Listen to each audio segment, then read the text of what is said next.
Hello.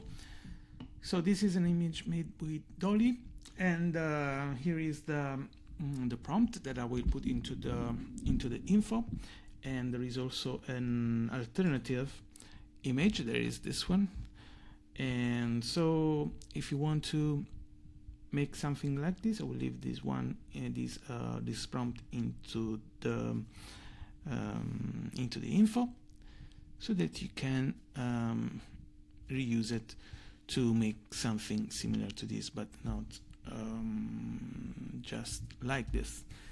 So thank you, and maybe see you next time. Eventually you can of course add something to the description, to the prompt, but this is what you should get with Dolly, and probably something different with another image generator like Leonardo or ideogram, or the new how is it called, flux, on that you can use with egging phase. And so that's all. Thank you, and see you next time.